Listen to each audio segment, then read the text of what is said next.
ನಗರ ಶಾಸಕರು ಮುಸ್ಲಿಂ ಮಂದಿನೇ ನಮ್ಮ ಕಡೆ ಬರಬೇಕಂತ ಉತ್ಸಾಹ ತೆಗೆದಿದ್ದವರು ಬರಬೇಕಂತ ಹೇಳ್ತಾರೆ. ನಾವು ಹೆಂಗೆ ಹೋಗ್ಬೇಕು ಅವ್ರ ಕಡೆ?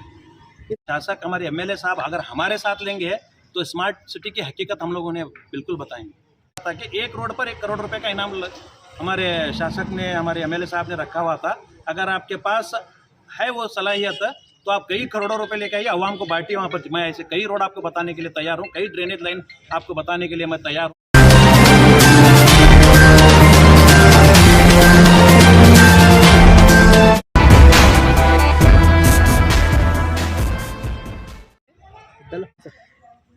आज हमारे एसडीपीआई की जो टीम है महानगर पालिका आई हुई है, जहाँ पर बीजापुर स्मार्ट सिटी के ताल्लुक से डिस्कशन हम लोग करने के लिए कमिश्नर साहब से मुलाकात के लिए आए थे। इस तरह हमने आज वार्ड नंबर 34 में जो बॉर्डर, जहाँ पर प्राइम स्कूल के कन्ना नगर से जो टच होता है, वहाँ पर आज हम लोग किसी शिकायत की वजह से गए थे, सर्वे किए तो पूरा ड्रेनेज का पानी जो है वहाँ पर रिटर्न मारकर पूरा मोहल्लों में फैल गया था। और वहाँ पर जो है आसपास मकान बीच में और पानी आसपास अतराफ से, जिसकी वजह से लोगों को एक तो हेल्थ इशू भी बहुत हो रहा है बच्चों को, और उसमें लोगों का आना जाना भी एक बहुत बड़ा मसला है। उसके साथ साथ वहाँ पर प्राइम स्कूल है, वो स्कूल के अंदर लगभग 400 बच्चे पढ़ते हैं वहाँ पर। उन 400 बच्चों का जो है एक तबीयत का बहुत बड़ा मसला है, जिस कदर वहाँ के लोकल लोग बता रहे थे और उनके हम लोग रिसीव्ड कॉपी हम लोग देखे तो लगभग 1 साल से वो लोग इस काम को कराने के लिए महानगर पालिका को जो बार बार जो है टच कर रहे हैं। इसके बावजूद भी जो है वहाँ पर हमारे कमिश्नर साहब का एक सर्वे हुआ और भारती साहब का भी सर्वे हुआ। भारती साहब से शिकायत करने के बाद में भारती साहब जो है कमिश्नर साहब को लाकर वहाँ पर सर्वे कराए, उसके बावजूद भी काम कुछ भी नहीं हुआ वहाँ पर।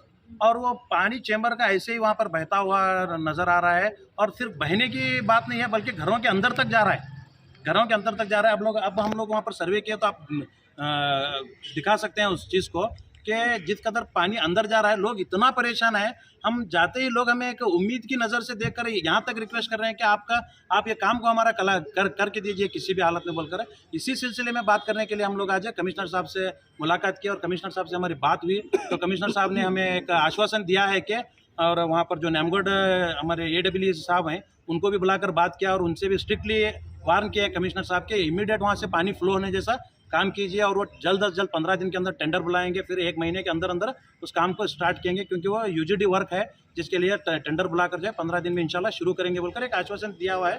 और एक शिकायत हमारे कमिश्नर साहब के मुंह से हम लोग सुने कि फंड नहीं है अकाउंट में, तो फंड नहीं आ रहा। ये सारी चीज़ें जो है बड़ी अजीब सी लगती हैं, क्योंकि हमारे शहर को जिस कदर हमारे MLA साहब कहते हैं कि ये एक स्मार्ट सिटी है और कहीं भी कुछ काम है तो बताइए, मैं उनको 1 करोड़ रुपए इनाम दूंगा, ये सारी हवाई बातें हैं। और साथ ही साथ जैसे कि आप असेंबली में ठहर कर पूरे ऑल ओवर इंडिया का जायज़ा लेते रहते हैं, बीजापुर शहर से कौन मौलवी कहाँ जा रहा है, किधर मिल रहा है, किधर बैठ रहा है, किससे बात कर रहा है, इसकी नॉलेज आपको है। लेकिन आपके शहर में गटर का पानी, गंदगी का पानी जो है, गंदा पानी, चैम्बर का पानी लोगों के घरों में जा रहा है, उसकी आपको परवाह नहीं है। यानी सिर्फ आप अपना सेल्फ इम्प्रूवमेंट के लिए ये बड़ी बड़ी बातें करते हुए आप लोग असेंबली में नजर आते हैं। तो आप असेंबली के बड़ी बड़ी बातों के साथ साथ लोकल सिटी पर भी ध्यान दीजिए, आपका काम है। MLA साहब से मैं कहना चाहता हूँ कि ये आपका काम है, ये फंड क्यों नहीं है, तो आप इसमें कौन सी चीज़ों में आप लोग फंड, या फिर जैसा कि सेंट्रल गवर्नमेंट का एक स्कीम है स्वच्छ भारत अभियान, क्या उसका फंड आप लोग इसमें रिलीज करके आप इसको काम करवाना है, या फिर जो अर्बन डेवलपमेंट फंड होता है उस फंड को जो है आप यूटिलाइज करके इसको काम करवाना है। जो भी तरीका है आप लोग अधिकार में है, और जो है गवर्नमेंट ऑफिसर्स के साथ ये डिस्कशन करके इस मसले को हल करना ज़रूरी है। सिर्फ शिकायतें करते बैठने से या फिर इल्ज़ाम देते बैठने से काम नहीं होने वाला। तो हमारी एक रिक्वेस्ट है खास तौर से कमिश्नर साहब से भी और MLA साहब से भी मैं बात कहना चाहता हूं कि आप सिटी की तरफ तवज्जो दें, क्योंकि 400 बच्चे स्कूल के पढ़ रहे हैं और दीगर वहां अतराफ से हज़ारों फैमिलीज वहां पर मौजूद हैं, उनके घरों पर इस कदर चैम्बर का पानी जा रहा है, ये बिल्कुल नागवारा है। और उनके बच्चों की तबीयत का क्या हाल है ये आप लोग समझ सकते हैं। हमारे सामने ही बच्चों को जो है दवाखाने के लिए ले जा रहा था, ये हम अपनी आंखों से देख कर आए हुए हैं वहाँ से। तो हमारा एक स्ट्रांग ये हमारा एक स्टेप भी हम लोग इसके बाद लेंगे। अगर ये जल्द अज जल्द काम शुरू नहीं हुआ तो हम कानूनी दायरे में वहाँ पर धरना बैठकर रास्ते रामनगर का रास्ता हम लोग बंद कर ये जाहिलाना हरकत को हम लोगों को करने के लिए आप तो इस बार जो है आमदा मत कीजिए, आप मजबूर मत कीजिए हमें, ताकि हम लोग रास्ता उतर कर रास्ता बंद करके भी जो है हम लोग अपना वहाँ पर काम करवा सकते हैं। सर कहीं एक जायज़ा अगर हमारे शासक, हमारे MLA साहब अगर हमारे साथ लेंगे तो स्मार्ट सिटी की हकीकत हम लोग उन्हें बिल्कुल बताएंगे। पर भी आपके माध्यम के जरिए बात कहा था कि चैलेंज के तौर पर मैं बात कहा था कि 1 रोड पर 1 करोड़ रुपए का इनाम हमारे शासक ने, हमारे एमएलए साहब ने रखा हुआ था। अगर आपके पास है वो सलाहियत तो आप कई करोड़ों रुपए लेके आइए, आवाम को बांटिए वहाँ पर। मैं ऐसे कई रोड आपको बताने के लिए तैयार हूँ, कई ड्रेनेज लाइन आपको बताने के लिए मैं तैयार हूँ, कई ऐसी जगह, ऐसे मोहल्ले आपको बताने के लिए तैयार हूँ जहाँ कुछ भी डेवलपमेंट नहीं है। अभिवृद्धि सिर्फ बोलने से अभिवृद्धि नहीं होती, अभिवृद्धि के लिए ग्राउंड में होना ज़रूरी होता है। हमारे एमएलए साहब जो है असेंबली में जिस कदर बातें करते हैं, उसका एक 10% भी वर्क बीजापुर सिटी में मौजूद कहीं भी नज़र नहीं आता। करीब आप एक मेन लाइंस को, मेन रोड को सीसी रोड बनाकर या फिर वहाँ पर एक लाइटिंग का डेकोरेट करके आप अपनी पीठ नहीं थपथपा सकते। हकीकत, शहर की हकीकत को जानिए। आप सिर्फ मेन लाइन दिखाकर उसे एक पिक्चर बनाकर आप अभिवृद्धि का नाम नहीं दे सकते। आप उससे जो है आप अपने वोट बटोर सकते हैं, लेकिन हकीकी तौर पर वो काम नहीं होता। तोड़ना तो मैं समझता हूँ ये बीजेपी का एक हक बन गया है, वो आप ये काम करते ही रहेंगे। और मैं जहाँ तक समझता हूँ जो कन्ना नगर के सामने से जो रोड गई हुई है मेन लाइन है, ये इलेक्शन से पहले सिर्फ 3 महीने के अंदर इसका टेंडर पास करके अर्जेंट में किया गया। इसी वजह से जो है ये ब्लॉकेज वहाँ पर हो रहा है। अगर उस वक्त हम लोग ऑब्जेक्शन भी किए थे, कि अगर यहाँ पर यूजीडी वर्क के बगैर आप रोड बनाएंगे तो आगे चलकर ये मोहल्ले वालों को बहुत प्रॉब्लम होगा। रामनगर और पूरा जो है कन्ना नगर, प्राइम नगर, ये सारी जो लाइन जाती है वहाँ पे राजा जी नगर की भी वहाँ पर लाइन मिलती हुई है, ये पूरे लाइन जो है ये सभी लोगों को बहुत प्रॉब्लम होगा बोल के हम लोग इस पर ऑब्जेक्शन किए थे। उसके बावजूद भी हमारे ऑब्जेक्शन को दरकिनार करते हुए ये लोग जो है अपना इलेक्शन के टाइम पर वोट बैंक के लिए अपना काम अंजाम दिए हैं, जिसके खामियाजा पूरे मोहल्ले वालों को, पूरे एरिया वालों को भुगतना पड़ता है। हम वही, अगर काम जल्द से जल्द शुरू नहीं होगा तो हम रोड पर धरना प्रदर्शन करेंगे, हम रास्ता रोको आंदोलन करेंगे, हम कानून के दायरे में जो भी बन सकता है हम लोग अपनी कोशिश करेंगे। मेरा नाम अताउल्लाह दराची, SDPI से जिला सदस्य।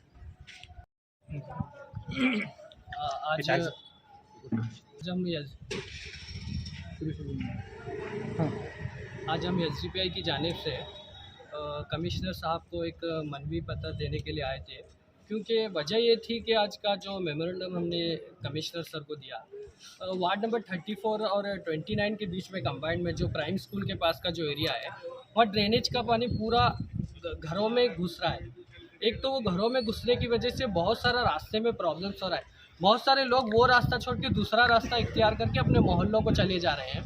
एक तो ये चीज़ है, और सेकंड चीज़ ये है कि वहाँ पानी जमने की वजह से बहुत सारे बच्चों को मलेरिया और टाइफाइड के शिकार हो रहे हैं। वो पानी बहुत महीनों से जम रहा है, 6 महीनों से, लगभग 6 महीनों से ये प्रॉब्लम वहाँ पर होकर है। उसका कोई भी सलूशन नहीं है। बार बार कमिश्नर को मनवी पत्र देते जा रहे हैं, बार बार उनसे कहा जा रहा है कि ये काम अब होगा, 15 दिन में होगा, मगर अब तक वो काम हुआ नहीं। आज वही शिकायत लेकर हम फिर से कमिश्नर के पास आए थे। कमिश्नर साहब ने हमसे कहा कि 1 हफ्ता या 15 दिन के अंदर आपका ये प्रॉब्लम सॉल्व होगा। इंशाल्लाह अगर ये 15 दिन के दरमियान अगर इस प्रॉब्लम को सॉल्व नहीं हुआ तो हम सब लोग जमा होकर, वो मोहल्ले के लोग जमा होकर हम एक यहाँ पर एक प्रोटेस्ट करेंगे कमिश्नर ऑफिस में। और जो वार्ड के कॉरपोरेटर हैं, जो काउंसिलर हैं, उन्हें इस बात का ख्याल रखना चाहिए कि उस काम को हमें किस जिम्मेदारी से निभाना चाहिए। जब आप वहाँ के वोट लेकर एक कॉरपोरेटर बनते हैं तो आपकी जिम्मेदारी बनती है कि वो वार्ड के मसलों को किस तरह हल करें। बार बार आप कमिश्नर ऑफिस को आएँ और बार बार उसके बारे में शिकायत करें और उस मसले को हल होने तक आप अपनी जिम्मेदारी निभाते रहें। और तो एक सेकंड चीज़ है, अब तक जो कॉरपोरेटर, जो काउंसिलर्स होते हैं, वो बीजापुर शहर के मसलों को लेकर डिबेट करने के लिए कोई मेयर तक नहीं बना पाए। ये या तो साजिश के तहत मेयर नहीं बन पा रहा है, या तो इसके पीछे एक बहुत बड़ी प्लानिंग है कि एक मेयर नहीं बन पा रहा है बीजापुर में। लगभग इलेक्शन होकर 1 साल हो गया, अब तक एक मेयर का कोई ओहदा हम यहाँ पर दे नहीं पाए। ये हमें बहुत बड़ा अफसोस है। और सेकेंडरी चीज़, जो बीजापुर के MLA साहब हैं, जिन्हें ये चाहिए कि बीजापुर के डेवलपमेंट के बारे में चर्चा करें, जिन्हें ये चाहिए था बीजापुर को किस तरह से इम्प्रूवमेंट करें, कि शाही शहर जिसको बीजापुर कहते हैं, इसके किस तरह से इम्प्रूवमेंट के लिए काम करें। मत के बीजेपी के MLA जो यत्नाथ सर हैं, वो बल्कि डेवलपमेंट की तरफ बात नहीं करते, वो बात करते हैं तो हिंदू मुस्लिम की राजनीति की बात करते हैं। कभी किसी मौलवी को ISS का एजेंट करार देते हैं। ये सब को छोड़े, मेरी एक खासकर हमारे यत्नाथ सर से गुजारिश है कि ये हिंदू मुस्लिम की राजनीति को छोड़े। ये अपने आप इस तरह से करने से आपको कोई CM तो नहीं बना सकता, CM तो आप बनने भी वाले नहीं हैं। इस तरह की राजनीति ना करें, बल्कि आप ऐसी राजनीति करें ताकि बीजापुर शहर के लोग आपकी तारीफ़ करें, आपकी डेवलपमेंट को देखकर आपकी चर्चे हों। बल्कि आप ऐसी सियासत कर रहे हैं, किसी मौलवी को ISS का एजेंट करार देते हो, कभी मुसलमानों के खिलाफ कुछ भी नफरत अंगेज बयानात करते हो। ऐसी बयानात से बचें, ऐसी नफरत की तकारीर से बचें। हम यही, और आप इस डेवलपमेंट की तरफ ध्यान दें। देखिए कि वार्ड नंबर 34 में क्या हो रहा है, देखिए कि मुसलमानों के मोहल्ले जहाँ पर रोड्स के काम तक नहीं हुए, देखिए कि हिंदू मुस्लिम की राजनीति करते करते आप हिंदुत्ववादी लोगों के मोहल्लों को सुधार रहे हो और मुसलमान और जो सेकुलर हिंदू हैं उनके मोहल्लों को छोड़ रहे हो। जो कुछ सेकुलर हिंदू और मुसलमान के मोहल्ले हैं जो अभी तक डेवलपमेंट नहीं हो सके उन लोगों को छोड़ रहे हो और हिंदुत्ववादी जो एरिया है वहाँ के एरियाओं को आप डेवलपमेंट कर रहे हो। ये आप जिम्मेदारी से कहीं ना कहीं छूट रहे हो। इसलिए हमारी एक दरख्वास्त एमएलए साहब से भी है और हमारे काउंसिलर साहब से भी है, इस मुद्दे को सुलझाने की कोशिश करें। और वहाँ एक स्कूल है, बहुत सारे बच्चे स्कूल में पढ़ते हैं, वो स्कूल के जाने आने का रास्ता है। बच्चों को कुछ प्रॉब्लम हो सकता है कि एजुकेशन आने वाले फ्यूचर हैं वो बच्चे, अगर उन बच्चों को कुछ हुआ तो इसका खामियाजा कौन भुगतने वाले। और वहाँ पर एक मस्जिद भी है, जो मस्जिद को आने जाने का रास्ता है, बहुत सारे लोग वहाँ से गुजरते हैं, उस रास्ते से गुजर नहीं पा रहे हैं, मस्जिद तक आ नहीं पा रहे। इतनी प्रॉब्लम्स उस मोहल्ले में है।